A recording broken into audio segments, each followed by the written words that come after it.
શું સંતાન સુખ માત્ર નસીબની વાત છે કે પછી આપણા કર્મોનું પરિણામ?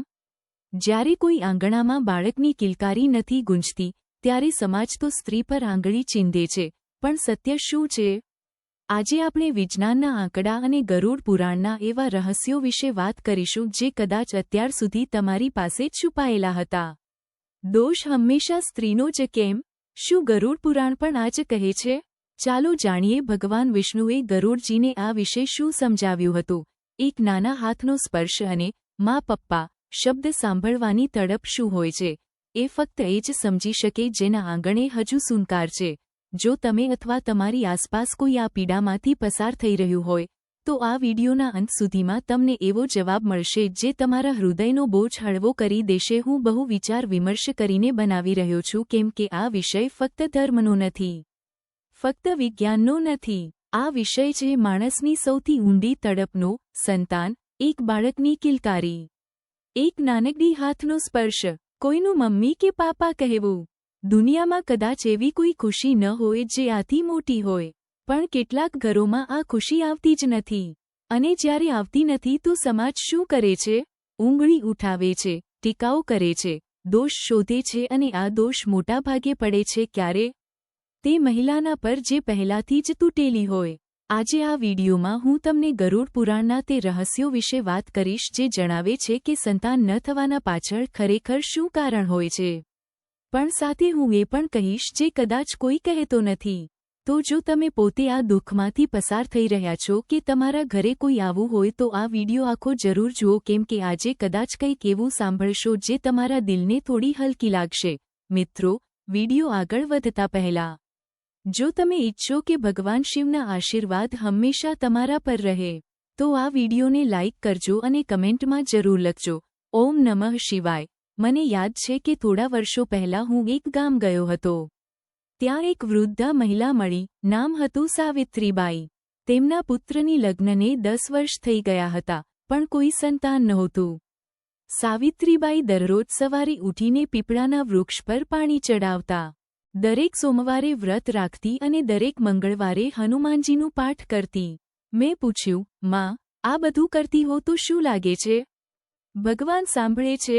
તે થોડું શાંત રહી, પછી બોલી, બેટા, ભગવાન જરૂર સાંભળે છે, પણ તે અમને તે આપે છે જે આપણે માનીએ, જે નહીં. હું હેરાન રહી ગયો. એક અનપઢ ગામની વૃદ્ધા મહિલાએ એવું કહ્યું જે મોટા વિદ્વાનો ના કહી શકે. અને તે દિવસથી મને લાગ્યું કે આ વિષય પર ઊંડાણથી વિચાર કરવો જોઈએ. આજે ભારતમાં લાખો દંપતી એવા છે જેઓ સંતાન માટે તરસી રહ્યા છે. એમ્સની એક રિપોર્ટ કહે છે કે ભારતમાં દરેક 6માં એક જોડી ઇન્ફર્ટિલિટી એટલે કે બાંઝપણની સમસ્યાથી સંઘર્ષ કરી રહી છે. આંકડો માત્ર આંકડો નથી. દરેક નંબર પાછળ એક તૂટી ગયેલું દિલ હોય છે, એક તૂટી ગયેલી આશા હોય છે, અને એક પ્રશ્ન હોય છે કે આપણા સાથે આવું કેમ? હવે વાત કરીએ ગરુડ પુરાણની. ઘણા લોકો માને છે કે ગરુડ પુરાણ માત્ર મૃત્યુ પછી વાંચવામાં આવે છે, પણ એ સાચું નથી. ગરુડ પુરાણ 18 મહાપુરાણમાંનું એક છે. તેમાં માત્ર મૃત્યુની જ નહીં, જીવનના દરેક પાસાની વાત છે, કર્મની, આત્માની, જન્મ અને પુનર્જન્મની. ભગવાન વિષ્ણુ અને ગરુડજી વચ્ચેનો સંવાદ આત્માના પ્રવાસને સમજાવે છે અને આ પ્રવાસમાં સંતાનનું વિષય પણ આવે છે. ગરુડજીને ભગવાન વિષ્ણુએ પૂછ્યું, પ્રભુ, કેટલાક લોકો આખા જીવન સંતાનના સુખથી વિમુક્ત કેમ રહે છે? શું એ તેમની ભૂલ છે કે એ વશતાનો નિયમ છે? ભગવાન વિષ્ણુએ જે જવાબ આપ્યો તે આજ પણ એટલો જ યોગ્ય છે. તેમણે કહ્યું, હે ગરુડ, સંતાનનો જન્મ માત્ર શરીરમાંથી નથી થતો, તે કર્મોથી અને આત્માઓના મિલનથી થાય છે, સંગીત અને દૈવ સંયોગથી થાય છે. ચાલો એક કરીને સમજીએ. ગરુડ પુરાણનું પ્રથમ અને સૌથી મહત્વપૂર્ણ કારણ છે કર્મબંધન. પરંતુ થોડી વારે હું અહીં એક જરૂરી વાત કહેવું છું.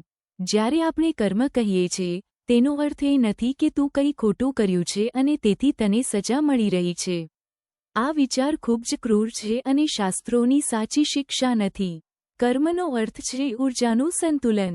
જે ઊર્જા આપણે આપીએ છીએ તે જ પાછી આવે છે, ક્યારેક આ જ જન્મમાં, ક્યારેક આવતા જન્મમાં.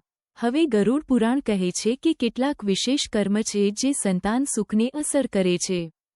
પ્રથમ કર્મ, જો કોઈ વ્યક્તિએ ગયા જન્મમાં અથવા આ જન્મમાં કોઈ બાળકને સમજદારીથી કષ્ટ આપ્યો હોય, કોઈ અનાથ બાળકની મદદ કરવાનો ત્યાગ કર્યો હોય, તો તે ઊર્જા આ જન્મમાં પાછી આવે છે. બીજું કર્મ, માતા પિતાનો અપમાન. શાસ્ત્ર કહે છે, માતૃદેવો ભવ, પિતૃદેવો ભવ. જે માતા પિતાનું દિલ દુખાવે તે પિતૃદોષ લાગતો હોય છે અને પિતૃદોષ સંયમના સુખમાં સૌથી મોટો અવરોધ હોય છે. મિત્રો, વિડિયો આગળ વધતા પહેલા જો તમે ઈચ્છો કે ભગવાન શિવના આશીર્વાદ હંમેશા તમારા પર રહે, તો આ વિડિયોને લાઇક કરજો અને કમેન્ટમાં જરૂર લખજો, ઓમ નમઃ શિવાય. ત્રીજું કર્મ એટલે ગર્ભમાં જીવનને નષ્ટ કરવું. આ એક બહુ સંવેદનશીલ વિષય છે. હું અહીં કોઈને દોષી નથી ઠેરવી રહ્યો, કારણ કે ક્યારેક પરિસ્થિતિઓ માણસને મજબૂર કરે છે. પણ શાસ્ત્રો કહી રહ્યા છે કે આ કર્મનો પ્રભાવ આત્મા પર પડે છે અને તેના માટે પ્રાયશ્ચિત અને પૂજા જરૂરી છે. હવે એક જરૂરી પ્રશ્ન, શું આનો અર્થ એ કે જે લોકો બાળકોને જન્મ આપે છે તે બધા પુણ્ય આત્મા હોય છે? ના, બિલકુલ ના. કેટલાક લોકો બાળકોને જન્મ તો આપે છે પણ તેમના બાળકોને પ્રેમ, માન અને સારી જિંદગી નથી આપતા. તો સંતાન હોવું માત્ર એક ઘટના છે. સંતાનને સારો માણસ બનાવવો જ સાચું પુણ્ય છે. આ એ બાબત છે જે મને સૌથી વધુ વિચારવા માટે મજબૂર કરે છે. ગરુડ પુરાણ અને ઘણા અન્ય શાસ્ત્રો કહે છે કે દરેક આત્મા પોતાનું માતા પિતા પોતે નથી પસંદ કરતી. હા, આત્મા પહેલેથી જ નક્કી કરે છે. મને કયા ઘરમાં જન્મ લેજો છે, કોને માં બનવું છે, કોને પિતા. આ પસંદગી કેમ થાય છે? કારણ કે આત્માને એક હેતુ સાથે જન્મ લેવું હોય છે. કોઈ આત્મા આવે છે એક મહાન વૈજ્ઞાનિક બનવા માટે, કોઈ આવે છે કંઈક પરિવારના દુઃખને દૂર કરવા માટે, કોઈ આવે છે પ્રેમ આપવા માટે. અને જ્યારે કોઈ ઘરમાં તે પરિસ્થિતિઓ ન હોય જે તે આત્માના હેતુ માટે જરૂરી હોય, ત્યારે તે આત્મા ત્યાં જન્મ લેતી નથી. આને એક ઉદાહરણથી સમજીએ. માન લો એક બીજ છે. આમનું બીજ જો તમે રણની સૂકી માટીમાં નાખો તો શું તે ઉગશે? નહીં. તેને જોઈએ યોગ્ય માટી, યોગ્ય પાણી, યોગ્ય ધૂપ. બસ એવી જ રીતે એક પવિત્ર આત્મા એ જ ઘરમાં જન્મ લે છે જ્યાં તેની વૃદ્ધિ માટે યોગ્ય વાતાવરણ હોય. પણ અહીં એક બીજું પાસું છે. ક્યારેક કેટલીક આત્માઓ એક ઘરના નજીક આવે છે. વારંવાર આવે છે પણ જન્મ નથી લેતી. કેમ? કારણ કે તે ઘરના કર્મ હજુ શુદ્ધ નથી થયા. જેમ ઘરો પુણ્ય કર્મ, પ્રેમ અને સેવાથી શુદ્ધ થાય છે, તેટલામાં આત્મા આવી જાય છે. એ માટે શાસ્ત્ર કહે છે કે પહેલા પોતાને બદલો, ઘરને પવિત્ર બનાવો, પછી જ જોઈ લેવો કે જીવનનો રસ્તો પોતે જ મળી જાય છે. તમે ક્યારેય કોઈ ઘરમાં જઈને એવું લાગ્યું છે, અહીં કંઈક અલગ શાંતિ છે કે અહીં શ્વાસ રોકાઈ જાય એવો લાગણો થાય છે? આ ફક્ત તમારી કલ્પના નથી.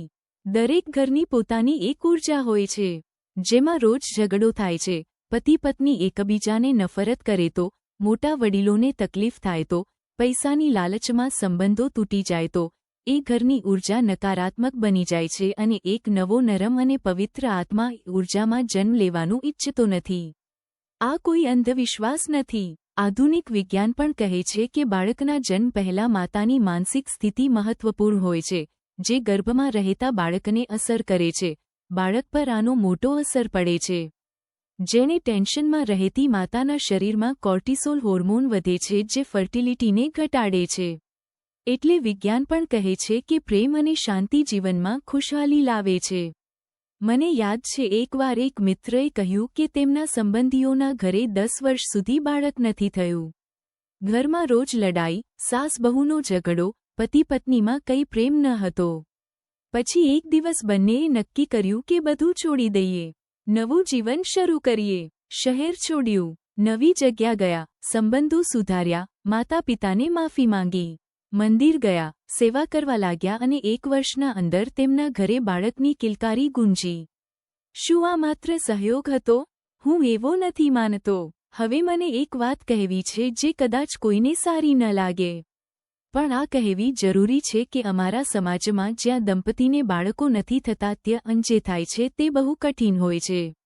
સંબંધીઓ પૂછતા રહે છે, હજી સુધી કોઈ ખુશખબર નહીં.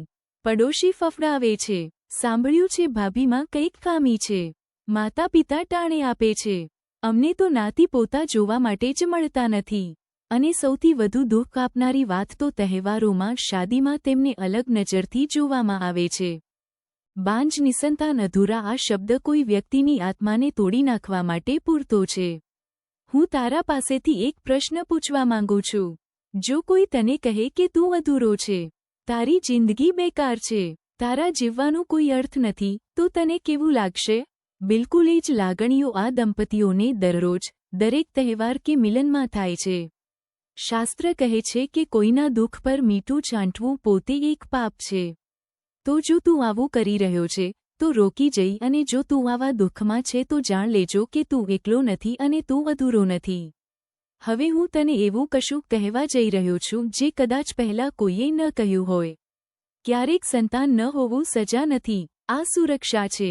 હા, ભગવાન ક્યારેક કેટલાક બાળકોને નહીં મોકલે કારણ કે તેઓ જાણે છે કે તે બાળક તે ઘરમાં ઘણું દુઃખ સહન કરવું પડશે કે તે દંપતીને હજી કંઈક બીજું કરવું છે.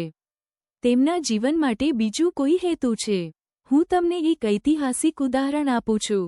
મહાન વિજ્ઞાનીએ નિકોલા ટેસ્લા, જેઓ દુનિયાને વીજળી આપી, કદી લગ્ન ન કર્યા અને કદી સંતાન ન આવી. શું તેમનું જીવન અધૂરું હતું કે તેમનું જીવન એટલું મોટું હતું કે તેમાં એક પરિવાર સમાઈ ન શકતો? સ્વામી વિવેકાનંદ, એપીજે અબ્દુલ કલામ, આ મહાન આત્માઓના કોઈ સંતાન ન હતું, પણ તેમણે કરોડો બાળકોની જીવંતી બદલી. ક્યારેક ભગવાન તમને એક બાળક આપવાને બદલે લાખો બાળકોનો આશીર્વાદ આપે છે.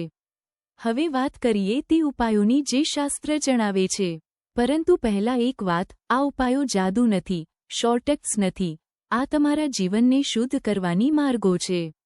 પ્રથમ ઉપાય પિતૃદોષ શાંતિ. જો તમારા ઘરમાં પિતૃદોષ છે એટલે પૂર્વજોની આત્માઓ અશાંતિમાં છે, તો તેમના તૃપ્તિ માટે શ્રાદ્ધ કરો, પિંડદાન કરો, ગયો જાઓ કે કોઈ પવિત્ર સ્થળે પિતરોને ખુશ કરીને ઘરની વાતાવરણ બદલાવો. બીજું ઉપાય, માતા પિતાની સેવા જેટલી શક્ય હોય તેટલી કરો. તમારા માને બાપના પગ ચૂમો, તેમની સેવા કરો. જો ક્યારેક દિલ દુખાવ્યું હોય તો માફી માંગો. શાસ્ત્ર કહે છે કે માતા પિતાની દર્દ કરતાં મોટું કોઈ ઉપાય નથી. ત્રીજું ઉપાય, બાળકોની સેવા. કોઈ અનાથાલય જાઓ, ત્યાં બાળકો સાથે સમય વિતાવો, તેમને ખાવા દાવો, તેઓને ભણાવો, તેમનો પ્રેમ કરો. જ્યારે તમે બીજાના બાળકને પ્રેમ આપો છો તો બ્રહ્માંડ તે નોંધે છે. ચોથું ઉપાય, ઘરમાં શાંતિ અને પ્રેમ. રોજ સવારે ઉઠીને જીવનસાથીને પ્રેમભરી નજરે જુઓ, એકબીજાથી વાત કરો, ઝઘડા ઓછા કરો, માફ કરવી શીખો. જ્યારે ઘરમાં પ્રેમ હશે તો જીવન પોતે જ માર્ગ શોધી લેશે. પાંચમો ઉપાય, દાન અને સેવા. કોઈ જરૂરિયાતમંદની મદદ કરો, ખાસ કરીને ગર્ભવતી મહિલાઓની, બેસહારા બાળકોની, બીમાર માતા પિતાની. આ દાન તમારા કર્મને હળવું બનાવે છે. છઠ્ઠું ઉપાય, વૈદિક સારવારને અવગણશો નહીં.